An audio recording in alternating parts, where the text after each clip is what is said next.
our role is evolving into what we call an innovation hub. You can tell that we are a changing organization because, of course, we're trying to make change happen in the water industry, which is not easy. But our previous historical model was to constantly build value. Of course, we started in algae, transitioned to water tech, acquired PWT. 2018, we launched modular water. There was an abortive crypto, which is now being planned as this $H2O. And then adding water on demand and then the Water for Us program. And finally, Veramod pump stations. The problem with it is it was a bulky model and it was also constant burn. About a month ago, we moved to a different point of view where we successfully launched Water on Demand with its Water for Us program. And we said, well, wait a minute, let's make that what we do. So in this model, Water on Demand being, of course, the water as a service pre-funded systems that enable end users to just sign a piece of paper, their water taken care of on a per gallon basis. Water for Us is focused on human communities. We've had a lot of action with freeway travel stops, hotels, RV campgrounds, trailer parks, and also housing developments. Put that in a separate category because it's a huge mega trend of people moving to areas that are much more spread out, more rural, less sewage service, and thus needing a freestanding water treatment capability, along with maybe even energy independence and so forth. Very exciting trend. And in this model, OriginClear offers the management support so that Water on Demand, Inc., with its Water for Us program, is an independent company, but it doesn't have to replicate HR, legal, finance, et cetera. That all is handled by OriginClear. And as we move forward in time, we have the prospect next year of doing something. $H2O is the asset wrapper using blockchain that we're looking at. And exciting is that we might be taking a Veramod. It's going to be early 2023. We're going to make it its own little business unit. Crowdfunding has become so packaged and productized that you can deploy a marketing campaign and fund a company, prospectively it being a public company. And the key players in each one of these companies get a tremendous equity share, and thus they get more directly rewarded. It's very targeted.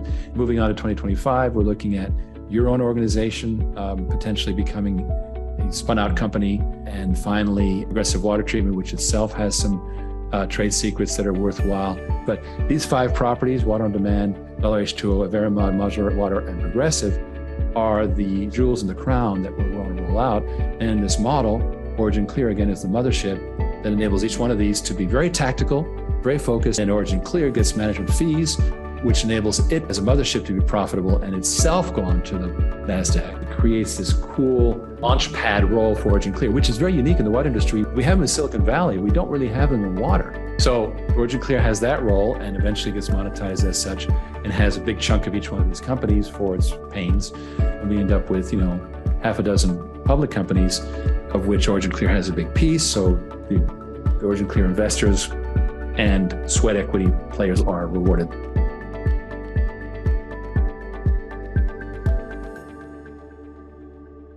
Welcome, everyone, to Water, the Blue Goal. Thursday, the 15th, briefing number 190. Next week, there will be no briefing, the 22nd. I do expect we will have one the final Thursday of the year, which I think we'll do it. I don't like to miss 2 weeks in a row. Robert Baxter, good evening, gentlemen. And Charlie DeVanzo, good here too. Thank you very much. Eugene Tilley, good here. Okay, guys and gals, appreciate you letting me know. This is going to be a really great, fast-paced briefing, so let's get it on. Obviously, the usual disclaimers. All right, so BlackRock. So here's what BlackRock says. Central banks are deliberately causing recessions, warns of a downturn unlike any other. 3 shock-proof assets to consider. Let's take a look at the actual article here and see what they have to say. I think we can do better than what has been advised here. So first of all, let's take a look. Obviously, the first one, real estate. Yeah, no question that real estate works. However, you notice that rents are dropping fast. Well, I think there was an overreaction and rents got too high for a while. And even though there's inflation, you can only charge so much that people can pay. Otherwise, they'll end up moving down to the next level into mobile home parks, which, by the way, are doing extremely well. So real estate, I think, is a strong area, but there's big black holes in real estate. certain categories are really tough. So it's kind of a checkerboard kind of situation. But no question that real estate is strong. Consumer staples, really? Okay, so yeah, people will still buy Quaker Oats and so forth. And Tide and Bounty, maybe so. Personally, I think that there's going to be a lot of people saving on things that they don't really need. Do I really need to have a Bounce fabric softener in my dryer? Things like that. Plus, people will tend to go to generics. They'll go to the Safeway brand as opposed to the big brands. So I really don't necessarily agree with that. And I don't think it's an asset class anyway. And then wine. Okay. I used to be in the wine industry. I was an importer, and there's no question that the wine industry is interesting, but it's not a big market. Yes, since 2005, Sotheby's Fine Wine Index has gone up 316%. And bottles of fine wine, why not? But I don't see how they are going to generate ongoing income, right? Yes, there's platforms you can go to, just like Bill Koch and LeBron James, no question. But what kind of income do you get? And that's a different story. So I thought that Yahoo could have done better with this story. All right, so moving on here. Zero Hedge went full on gnarly this week. Let's take a look. First of all, Biden, wages have increased faster than prices. Well, that's flat out fantasy. Somebody flipped the graph upside down or something in the White House, because since this administration came into office, prices have increased faster than wages for a record 20 consecutive months. And so what does that do? Well, it turns out that payrolls were overstated by at least 1.1 million. Look at this, April, May, and June. They were madly overstated. Look at the June numbers, way positive. No, they were way negative. So there was a little creative reporting going on. And frankly, they're just saying whatever. Hopefully the Fed knows what's going on, because that's the next story here, which is Zero Hedge thinks that this is the last Fed hike. Why is this so? Well, it's a timing thing. Peak CPI, essentially 23 weeks after a peak in CPI, that's the consumer price index, the hike goes down. And here is the graph that supports that. This is good news. I think those of us who know what's going on think it is completely insane to keep raising the Fed rates. It is murderous. But this is a contrarian view that right there, 23 weeks, we should start seeing, because of consumer price index having gone down the last 23 weeks, that could signal. And frankly, I have previously said that inflation was going to go hyper. Looks like it's not. And that's primarily because of demand destruction, which again is very, very dangerous for any companies trying to market to consumers. Okay, let's continue here. Well, guess what? Rich Dad, Poor Dad had an idea about what to do. And I've done a quick excerpt here that I think you'll enjoy. So let's take a look at what Robert Kiyosaki has to say. And this is an interview that he had with Adam Taggart of Wealthion. This is just a few minutes, but I think it makes a point. Here we go. I'm concerned, if what I think is about to happen is going to happen, which is the demise of the U.S. dollar, the hegemony of it, and its power and its reserve status. The question is, how safe are bonds? Because I have a friend. He has not a million. He has hundreds of millions in bonds. And yesterday I went and bought some more silver and hid them in my secret mountain vault. But he says, he won't touch silver. He says, U.S. Treasuries are it. So with that question, when he's got hundreds of millions stashed in, they talked about the eyedropper of water and a football stadium. So I think that's a very good metaphor, the eyedropper of water, eyedrop of water, and an entire football stadium. Because I think the last eyedrop is about to hit, because that football stadium's almost filled up. What's safe right now is a can of tuna. I got one for 20 cents the other day. And there's no counterparty risk to my can of tuna, because if Safeway or Albertsons goes broke, I still own that tuna.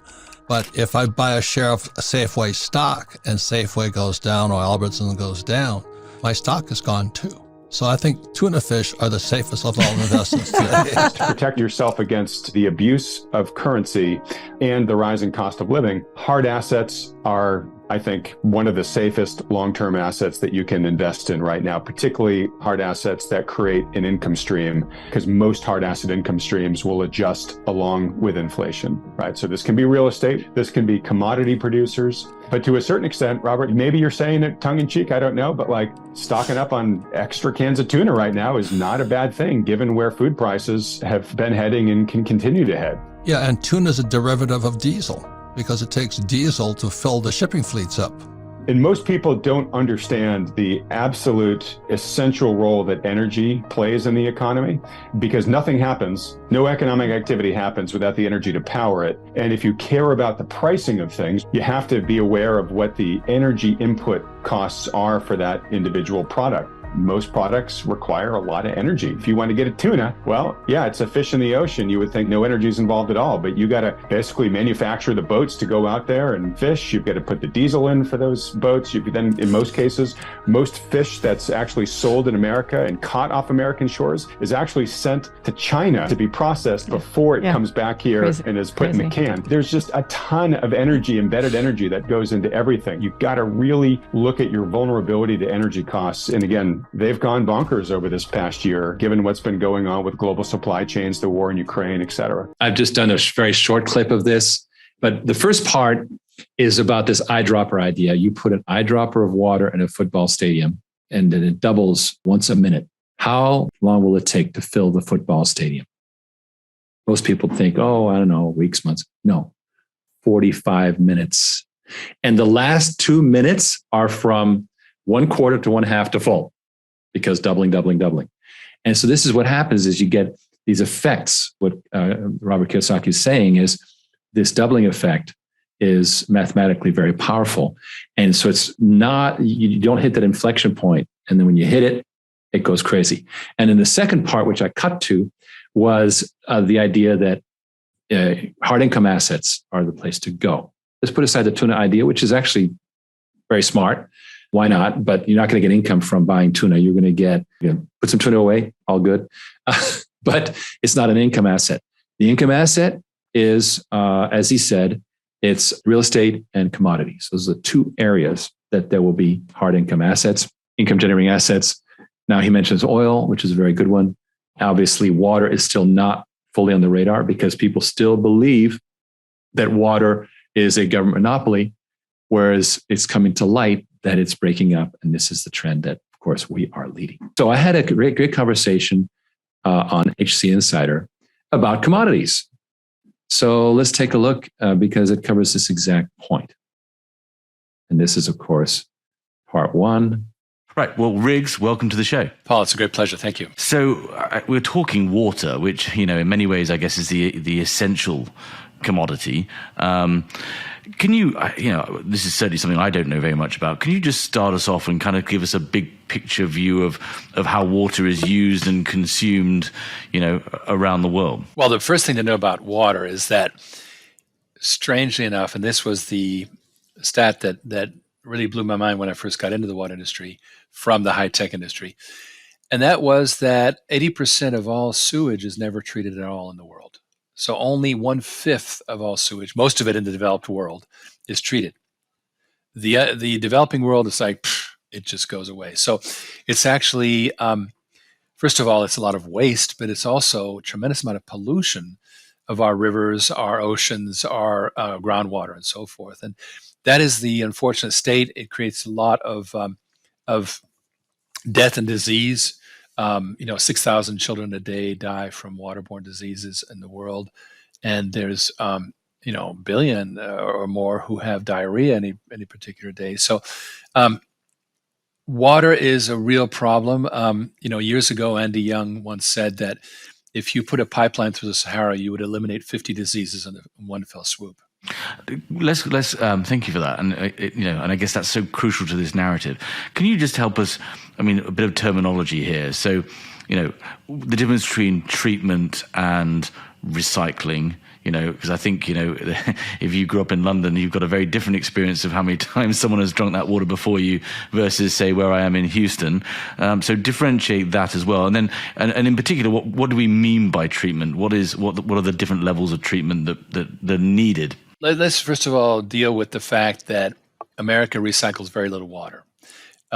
Israel is the leader worldwide. Almost 90% of its water is reused. And then the number two in the world is Spain at 20%. The U.S. is at 1%. And the reason is that, just like, old in the phone telecoms, we have landlines.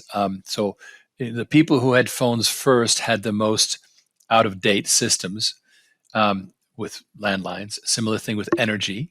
Our energy grid in America is a unidirectional grid. It just sends energy and it has no feedback loop. Again, because it was started early.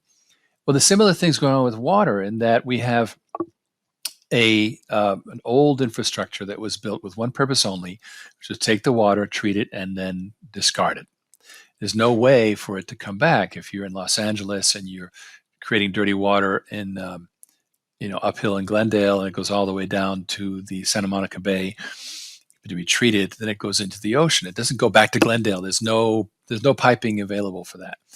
So that is the real problem. Now, there's a solution, but basically you have three phases of water treatment. The first one is, of course, purifying the incoming water, be it water from the water district or utility or from a well. You usually have to do something to it. And secondly is the treatment of the water that's been used either for domestic use, which is called black water, or industrial toxic waste or agricultural waste. And then the third is the reuse of some portion of the water that's treated. Now, what do we mean by treated? It all depends what your end use is. For example, if you're just treating the water so that the municipality will accept it as treated water, meaning you won't have to pay for it to be cleaned, then there's this very specific standards. It's not very high. Or you might be treating it for the purpose of recycling it into irrigation to sprinkle your golf course or your lawns.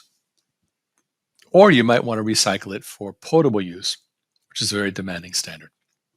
So that is really the third phase. How much you do with the water is really dependent on budget, scarcity, how much do you need that water to survive, and also the purpose. Are you just trying to get rid of it? Are you trying to reuse it, etc.? So in the case of Israel, which obviously suffers from scarcity as a result of climate, but also, I guess, geopolitical insecurity with, it doesn't share water reserves with its neighbors, perhaps, they're recycling 90%, and that's potable water, right? They are, that's, so essentially, and I don't know how this is a surprise to people, you are drinking water that has been treated at a plant and previously used, right? Well, all water in the world has been recycled. That's the truth about water. Fair enough. The question is how palatable it is. We have in San Diego, there was a program years ago, they're still trying to do it, of reusing water for potability. Unfortunately, somebody gave it the moniker of toilet to tap, which instantly destroyed the whole idea. And so there's a lot of opposition from municipalities doing it. There is a solution, which is don't have the municipalities do it, but we'll get to that. When we talk about Israel, the interesting part is, first of all, why does Israel have 90% reuse? It's because they have a newer infrastructure. It's designed that way. But, it's a little known fact is that Israel provides water to Jordan and Egypt, and that is actually a source it's a reason why they're at peace. I imagine if Ukraine had no water and Russia had all the water, there'd be peace if Russia gave the water. It's much more important than gas or petroleum, right? Water is critical to survival. So a lot of you have a lot of water wars, but you have a lot of peace that comes as a result of sharing water. There's a tie-up with the history of the United States, right? The reason why sort of states had to get along was ultimately over water rights before anything else, right? How they're going to share these massive rivers that thread their way through the country. Yes, and we have in the West, we have the Colorado River Compact, as it's called, which is a system of sharing the water according to very old systems. So you have some people paying as little as $25 an acre foot. That's 1 acre of land 1 foot deep, which is enough roughly for a family of 4 for a year. They're paying $25 for it. Whereas in San Diego, the marginal cost of water basically from their desalination plant is $1,500 an acre foot. So tremendous disparity in costs of water caused by these old, really their deeds, and they are outright ownership. It's very hard. They're dealing with it right now because they're looking at how to fix the problem. There's overuse of the water. There's a 1,200-year drought going on, and everything's running dry. Not just in the West, but I just on my briefing, I covered the Mississippi, which literally is turning into a mud flat. So this is because we've allocated water based on plenty, not scarcity. If you say, look, let's assume there's scarcity, let's plan for that, and if there's more, there's more. No, we've done it the other way. We said, we're going to have all the water in the world, let's divvy it up. And that's just where we stand today. It's a really intractable problem. There are solutions. The first one is, let's try and reuse the water reusing. A lot of this is rooted in history. A lot of this is rooted in a misunderstanding or a sort of hopeful expectations of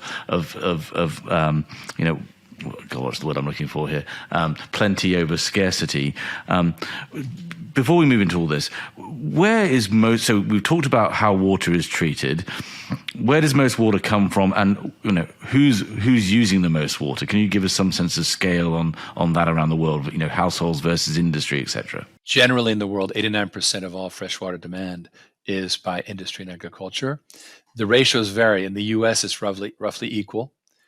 In some countries, like let's say Somalia, it's more than 90% agricultural. So, it varies according to how industrialized the country is. But generally in America, there's a roughly equal usage. Now, this is something that we need to confront. In California, for example, everybody's being exhorted to save water, take short showers, etc. But and it's good. I'm not saying it's a bad thing, but the effect of it is going to be relatively minor compared to confronting the usage of water by industry and agriculture. Now the problem is, of course, agriculture in California is a $20 billion a year market, and it's hard to say no to the lobbyists in Sacramento, but it's illogical to be growing avocados and almonds and so forth, which are water-hungry crops, when there could be crops that are, barley, for example, that, hemp's a wonderful crop for water. We should be adapting the crops to the climate of that region, not the other way around. And most of this water, just to get it on tape, I guess, is it coming from rivers? Is it coming from aquifers? And is there a general state of depletion across the developed world and even the developing world, that these resources are ultimately being used faster than they can be replenished through rainfall and snow melt, etc.? General aquifers are being depleted. Let's take a look at the Ogallala Aquifer, which runs down the Midwest. A third of all produce created in America comes from the Ogallala Aquifer. It's also where all that fracking water comes from down in the Permian. It is down more than 150 feet. That is very hard to recapture. It takes generations to bring it back up, because you don't just refill an aquifer. It sort of has to permeate over time. So this is basically a permanent loss. We're seeing that happen also because of the Colorado River not being enough for requirements. It's also increasingly happening in the West. 20-30% of the usage is coming from the aquifer.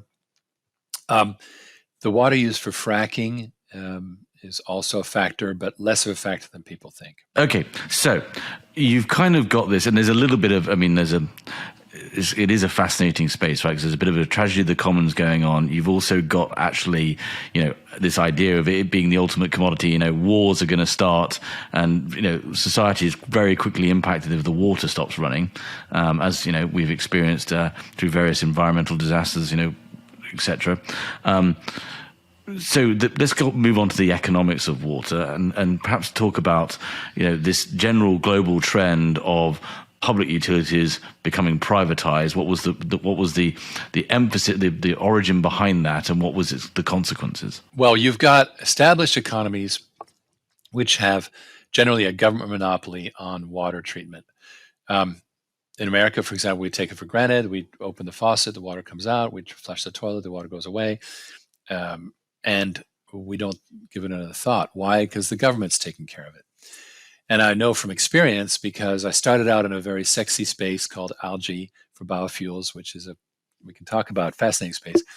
And then because algae became non-viable due to the crashing price of petroleum, I had to move into water, and I found that there's a high degree of disinterest in sewage. People think water is important, but they don't want to know about sewage. So it's kind of out of sight, out of mind. As a result, the federal government has been allocating less and less funds to water. It was at a high level with the Clean Water Act in the 70s, and then it's been dwindling ever since. As a result, our infrastructure in America is running currently about $75 billion a year behind. So unfunded infrastructure requirements, because there's no constituency that really cares about it. And it's not going to change. You can say, oh, that's terrible. We got to allocate money and so forth. Well, the $1.2 trillion infrastructure bill that was passed a couple of years ago had a sum total of $55 billion for water, which is less than 1 year's catch up. So, and I think that broadband in rural areas is very important, but I submit that water is more important, and that's just not the reality in Washington. There is a lack of awareness. So, 3 factors that mean that central water will not be fixed. Number 1, Washington is not funding it. It's not going to happen. Number 2, there's a NIMBY, not in my backyard problem, which is who's going to allow a sewage plant next to them. And number 3 is the time it's going to take. It's going to take 20, 30 years to install. I mean, I was in the 80s in New York City watching the West Side sewage plant being built at a crawl for years and years and years. And that's just the way it's done. Water construction is typically very bespoke. It's not standardized. So the solution is very simple. Unburden the central system. In other words, if 89% of the load is coming from industry and agriculture, then just pull industry and agriculture away from the center, which leaves only 11% for the residential users, and they now can get treated properly. I mean, Ireland, for example, water is free in Ireland. Why shouldn't it be free here? Because of the imposition of business and agriculture on a water system that is being paid for by everyone, which is resulting in these skyrocketing water rates and so forth. So what that means now is this decentralization of water is actually very attractive for businesses. They when they figure it out, they like it. They can control their water rates. They can reuse the water themselves. Remember that in the old system, the central system, that water is thrown away. The business can actually reuse it for, for example, in a brewery, you can reuse about 50% of the water for washdowns and steam vessels and so forth without even thinking about using it to make beer. So they get a good deal out of it, and they get control, and there's less imposition of regulation and so forth. So it's a very beneficial deal for them. And the only issue is really capital, and that's where we come in. I guess you've lost me a little bit there. So in the US, you've got, let's take it to the UK, which obviously I know from my childhood. You went from water boards, publicly owned, to being privatized. What's been privatized in the UK is not treatment. What's been privatized in the UK is the fresh water, and disastrously so. For example, all the reservoirs got sold off, and now we have a lack of reservoirs. So the private is, I really sharply distinguish treatment, water treatment being privatized. In other words, let's have the people who make the water dirty treat the water, which is only fair, versus privatizing the source of the water, the clean water, which inevitably serves the public badly, because in the UK we saw that there was a lot of scrimping, a lot of short-term profit, and as a result, today the UK has a big problem with inadequate reservoirs, and it is running dry. It's a big problem over there. Okay, so in the US and let's say Europe, help us understand. So is, for the most part in the US and Europe, supply remains public, of course, and in the US, treatment for the most part remains owned by the municipalities. There's a push towards decentralization of the treatment plant, and then can you contrast that against maybe Europe, for example? Well, Europe is also moving towards decentralization. There's some good case studies over there. We're ourselves less focused on the European market only because you got to start somewhere. But there is a similar need and benefit from decentralized water. You see, all along, the big players have been doing their own water treatment. Pepsi, Amazon, Tesla, big power utilities, they all do their own water treatment. And we've been having them as customers for a long time in our business. So we're accustomed to large customers doing their own water treatment just as often they do their own power generation, right?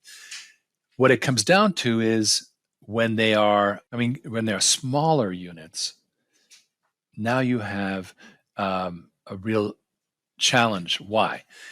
Because it's economically much more difficult. For a large water company like Veolia, they'd rather do a $5 million installation for a power utility than a $500,000 installation for a brewery. And yet there's far more breweries than power plants. And so there's a middle class here where all the growth is that's not really being served by the big water companies. And these are the users that can make the most difference. They are simply the most numerous. It's always the middle class. Taxation authorities always know that. Yeah. How does it, but the economic sense of it, if you choose not to put your waste, if you can prove that your wastewater is now of a sufficient category to go back it's been treated and can now be flushed down out to the sea or whatever, you do not have to pay water rates in that particular municipality, right? You don't have to pay the sewage rates, correct. So you save on sewage rates. You still pay for the incoming water, which I think is, I don't think there's a problem with. Yes, if you need to, go ahead and build a well or an artesian well if you want to go deep. But generally, incoming water should come from the municipality. I don't think that should change. But now you deal with your own water. You see, when the water goes back to the city, if it's treated, it can go on a regular gravity line. If it's not treated, if it's sewage, it has to go on a high pressure line. And I don't know if you've heard, but mains have been breaking. Well, those are the high pressure lines, and they don't get replaced. So you have a problem with conveyance of the sewage, which is partly why the cities are going, you treat your own water, just give us treated water. Are those sewage rates even set at the right economic level? I get it that companies will make a cost-benefit analysis at some point and say, we don't want to pay, sewage rates because we were such a scale that, we will treat it ourselves. It makes sense to build that $5 million plant from Veolia. Just talking in the broader sense, I kind of liken this perhaps to carbon emissions or something. I mean, are we actually even charging the correct rate for sewage, given what is the environmental destruction of just dumping this stuff straight into the ocean and so on? I mean, can you just sort of help us understand the kind of the current setup of, whether we're even charging the right amount to households and even to companies? Water rates have been rising sharply for years because they're not regulated. And they greatly exceed inflation. They're actually a big burden in certain metropolitan areas. They're as much as 14% of somebody's take-home pay, which is ridiculous. You should pay 14% of your pay on water. I mean, come on. Water rates are a real problem, in part because you've got this, industrial and agricultural load that's kind of choking the municipalities. And so, yes, there's a real benefit to getting off the municipality because for various reasons, their rates are skyrocketing.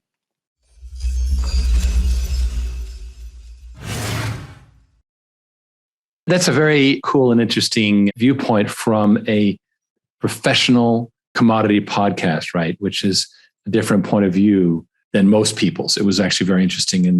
And you'll see in part 2, which is not next week, right? Week after, that we will be having more specific conversations around the commodity business. All right, now, a whole different thing. Usually you're going to tell me about your company, and you've heard this 80% thing many, many times. You're becoming an expert like me. But In this podcast, I was asked a very interesting question, and it became a very interesting podcast. Let's hear it out.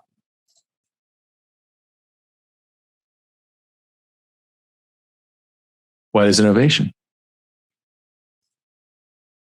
Riggs, I am so excited to have you on the show today. I love the work that you're doing, and I can't wait to hear more about that and your thoughts on innovation.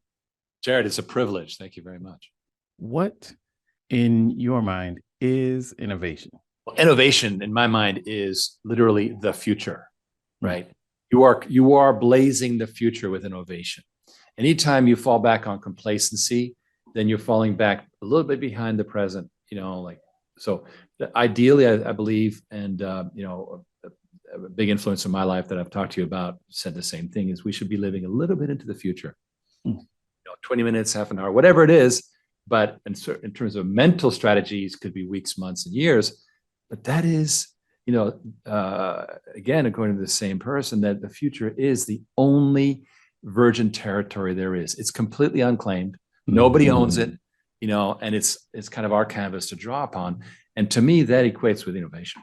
Oh, that's brilliant. I love the simplicity of it, and the space there is in that definition to kind of explore different aspects of what innovation is. When you think about the future, what kind of terms do you think about it in? What shape does it take? Okay, well, the very first thing you have to understand about the future is you've got to unharness yourself from the past. Too often we're stuck with genuine problems like, I'm going to be foreclosed on or whatever. So things that are literally holding us back and plunging us into a regressive mode. Or we have thinking that has become solidified, right? And there is a wonderful book by Clayton Christensen, which is The Innovator's Dilemma.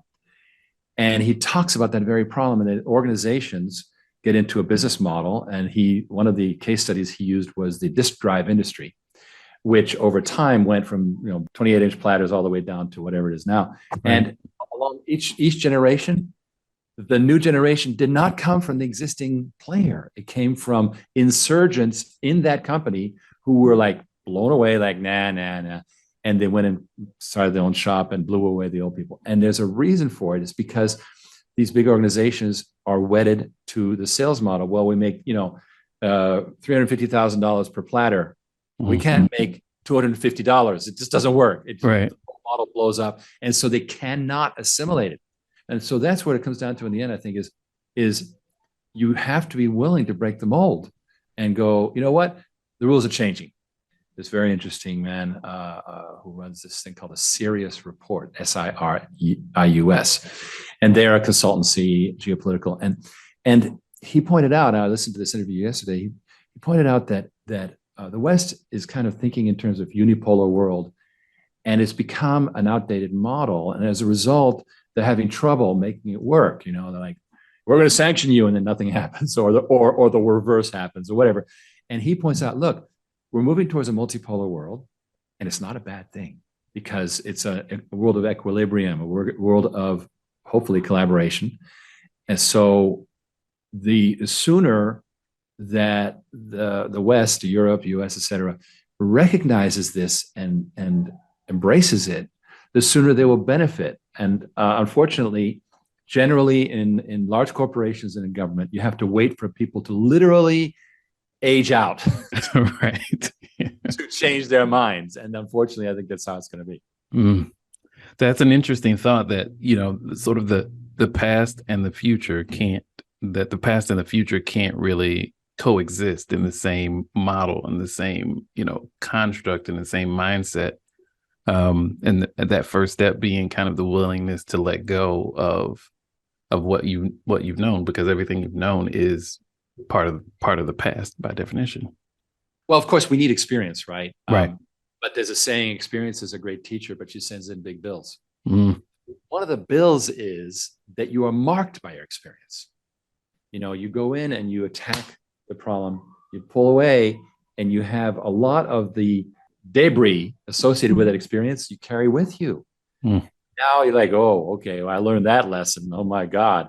And it's very important that, and this is not easy, to you've got to keep engaging, got to keep hitting it, but then somehow come away clean and go, okay, this was good, this was bad, and got it, as opposed to it was all kind of a mess and I'm happy I'm done with it. Then unfortunately, I think that is the path toward becoming irrelevant, in my opinion. The path toward irrelevance. That's a dangerous path, and we rarely know we're on it when we are. I wonder if, as I think about talking about being marked by our experience, how do you take away the lessons from your experience without the scars and the baggage, bringing those along with it? How do you take advantage of the past without being sort of defined by it? Well, of course, I'm not going to get into personal processes. There's a number of ways that Sure.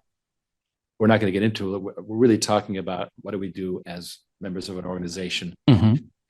The best way, in my opinion, is to talk it out with your collaborators, right? Got it. This thing happened.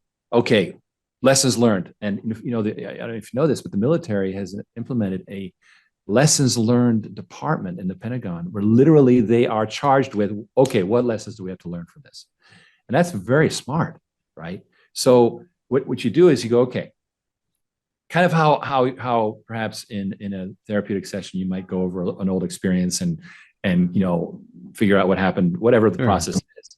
Think of it in terms of an organizational way, like, okay, I talk with the guy who I've been doing strategy with, and I go, okay, Ken, what did that teach us? Whoa, something happened there. What's going on? Okay, you know what? I think we learned this and this and this. No, I disagree. And through that process, it kind of rearranges the garage, so to speak. Right. You're able to store your cars again, not as cluttered as it was, right? Right. It's I think it's the only way is you can't ball it up. Sometimes I speak to my wife, and she's different because she really doesn't she's a school teacher. She neither knows nor cares about my world, but she has great intuition, and she'll go, blah, blah, this didn't, from the way you were talking, it didn't seem to be very healthy. And this seemed to be going well. And I go, you're right. So if we kind of learn who our trusted thought partners are, yes, and nourish that. And how do you nourish it? By giving thought as well as receiving, like, furnishing, right? And mutual respect.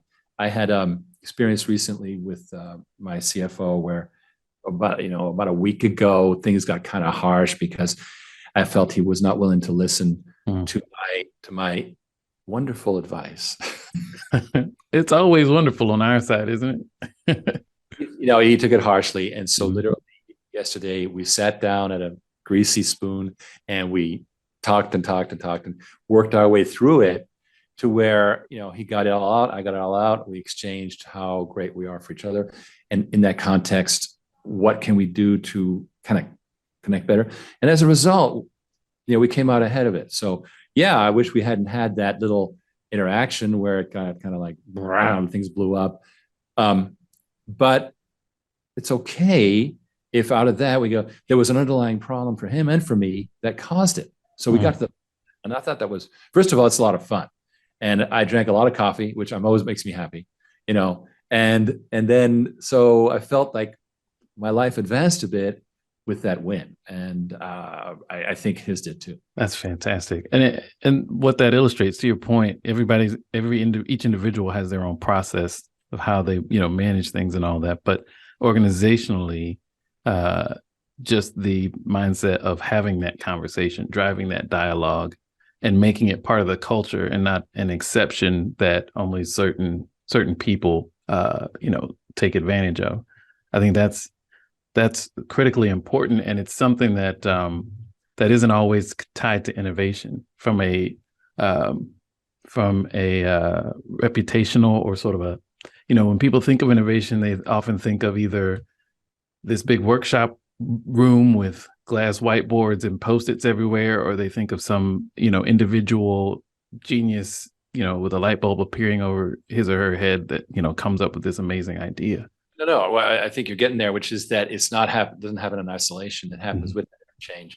And this I've been studying the lectures of this particular philosopher that I follow, and he did, I don't know, 12,000 lectures and so forth. And he said, I figure things out in the middle of a lecture. I'll be talking and you'll be listening to me, you, the 24 people, whatever it is. And I'll go, and literally things will form in the process of my, breaking it down. And oh yeah, I get it. So things don't just, you meditatively figure things out. I think that's very rare. I think it's done with the communication process. As that same philosopher said, communication is the universal solvent, meaning it breaks things down. If you and I communicate, it sort of breaks down problems. So I'm a big believer in that. So innovation is the future. What isn't innovation? Well, then obviously being trapped in existing paradigm, which is the past, right? And look at how what happened to Rome. Rome got so impressed with their forums and the might of their armies and so forth, and they just stopped kind of being they stopped carrying a 60-pound pack, the soldiers to war. I know that's too hard, and they kind of got soft and they sort of abandoned things. They started riding on their previous achievements. And I think we have to realize that every moment of every day is, we are different. We're not the same. I'm not the same as I was at the beginning of this podcast, nor even 2 seconds ago. But that's a very refreshing thing, because I have an opportunity to create something new each moment. But also, I need to create something new. Otherwise, it kind of loses the point, and I go into a decay spiral, right? I go, okay, you know what? I'll just kind of, hang out, watch some TikTok or whatever it is, right? Become a consumer. I think the future is created by that kind of innovation in the face of people saying you're an idiot, you're a fool, you're on drugs, whatever, right? Right. And 99.99% of the people, groupthink is a real thing, right? So people groupthink, like individuals act creatively, groups do not act creatively. Important to remember that. If the Democratic or Republican Party is good, it's not because of the party, it's because of the individuals within it, right? That's what makes them good. And so these are individuals that came together on a particular ideal, and now they're forging ahead. Well, when you lose that, when you surrender to the identity of the group or party, well, now you just got this dumb flock, right? And then they go over the cliff like the lemmings, right? Right. That's fascinating. I think it makes a lot of sense. And your point about, being willing to stand apart from the group, stand apart from convention, and hold on to the thing that makes you different. Not just hold on to it, but continue to talk about it, own it. That is a special trait, and it's not I think it's a humanistic trait. I don't think it's a trait of an engineer or a scientist or an executive, or I think there are people who who are willing to do that or have that mindset, and then people who don't. Well, I think anyone can be. Yeah, that's fair.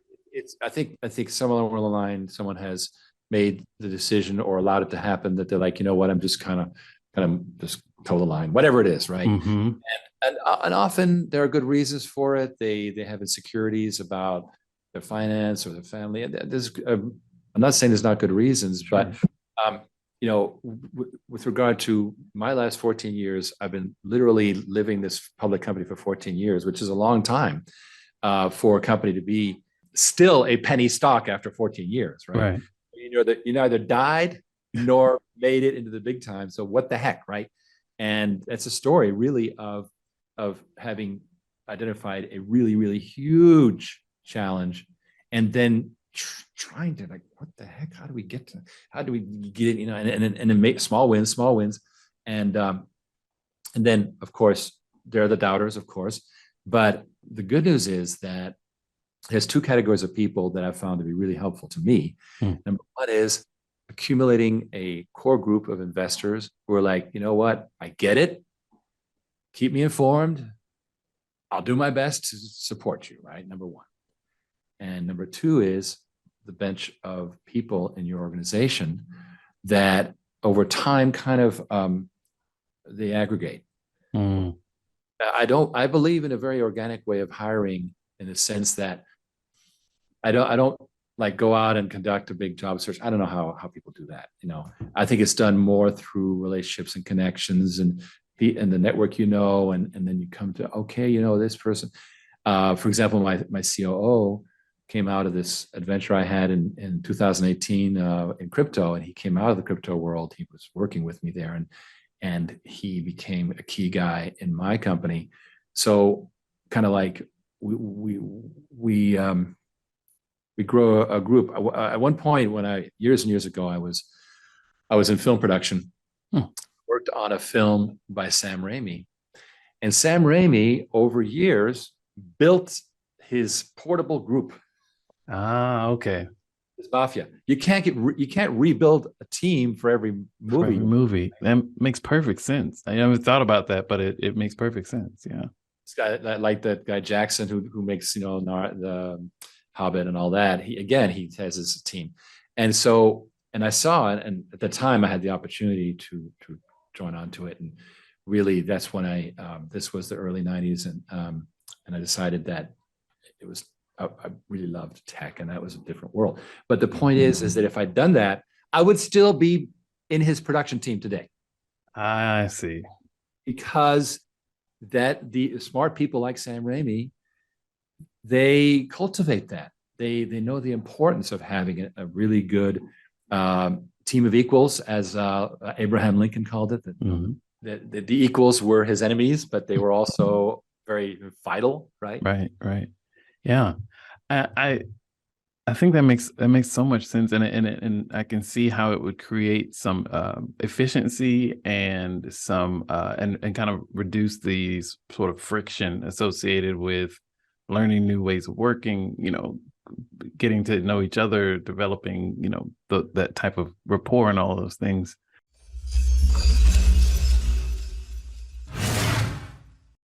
That was something altogether new, and it was a different kind of podcast, and I enjoyed it tremendously. It allowed me, again, it really to think things through as to where we are, where we're at, and what's really interesting. And right now there's so little I can say about what's happening due to the restrictions. There's that announcement we made a couple of weeks ago that we are investigating this potential merger with a special purpose acquisition corporation, which theoretically, if it happened, and we're not saying it would happen or not happen. That's one of the things I really, really warned about. Could create a NASDAQ company very quickly. But again, we cannot even say that we have such a thing actually happening. And we've built such a great base. And I think this podcast really illustrated for me the base of innovation that we built in our company through the investor base that we have, which are amazing. And also the managers like Ken, like Tom, like Prasad, all these amazing people that have kind of joined and agreed. They've joined and agreed, and they kind of we're of one mind, but we're also very individual. And we're like, no, I don't think so. So out of all that, I believe we are at an inflection point. And again, I can say so little, but I can only say, hey, you know what? If our revenues tripled on the last report, something's being done right. And that's where we are going. Okay. So with that, I am going to jump into the freewheeling discussion. Mr. Ken Berenger. Good evening. So that was interesting. I like the discussion on innovation. I think I sat through the entire Kiyosaki article, and I don't know if it was Kiyosaki or the BlackRock that also talked about something that you didn't touch on, and I think it's worth mentioning. Kind of a spooky thing that happened is that Saudi Arabia has agreed to take digital yuan for oil. And for those who don't understand the implications of that, that is super, that is the de-dollarization of the planet. That was this Cirrus report guy. It was. Okay. So if they de-dollarize, if they unhook or uncouple energy from the petrodollar, our standing as the dollar in the world, what it does is it creates an absolute necessity to flight to assets. And, we were very fortunate that we discovered how to tool this thing to become a revenue producing asset. The fact that we were insanely lucky, the fact that it's the only asset in the world that's essential for all life, that's kind of important, right? And not yet spoiled. Well, right. Also, right. Exactly. There's not the elites or the mega, the mega party of people aren't already controlling it. I thought that was very serendipitous. You and I have talked about how we must have an angel on our shoulder. Well, and it's a timing thing, because remember way back in the 70s, there was. No, I was very young back then, but go ahead. Some people actually study history. Oh, okay. But this guy McCall actually strung a wire between two locations in Texas and got sued by AT&T for doing that. And that case, he won. That's right. And he became MCI. Yes. That was the beginning of the breakup very early on. So the whole idea of this decentralized telecommunications started very small and very apparently minimal, but it literally. And one disruptor, one guy broke the code, like one guy pushed back. Exactly. One guy pushed the bully, right? And this was what I went into in that conversation on the podcast. Is it's not a group thing. It is individuals that change things. And you and I really derived this by necessity, the same way McCall derived it by necessity. He had to do this for whatever reason. And then he had to defend himself against this monster AT&T. And one thing led to the next. But the point I'm making is, at that time, it was a very virgin asset. Sure. There was AT&T, MCI, and then there was a big breakup into the baby bells. But it took a long time. And it was a clean asset for a long time. And then as the cell phone tower plate was a clean asset. So when you have these development phases of an asset, it's relatively immune to these big geopolitical things, because it hasn't become a massive enough business for people to try and spoiled, right? It hasn't been spoiled. One other key fact that I think really works in our favor tremendously is, again, getting back to the fact that there's nothing else that's essential. Also, it was interesting, you were talking about, water wars being fought over water. The fact that water actually delivers peace in a place like Israel, right? Surrounded by enemies that want to destroy her, but I'll give you water. Oh, in that case, right. we're okay with you. I mean, we don't like you, but we'll take your water. Being able to do that on a global scale, think about the geopolitical implications of being able to deliver that on a global scale. When I talk to people and I have that wild look in my eye, that's the things that I think of. Not the big picture, but the huge picture. And yes, when we get back down to reality, we're on this little postage stamp in terms of our stake in the ground, right? Sure.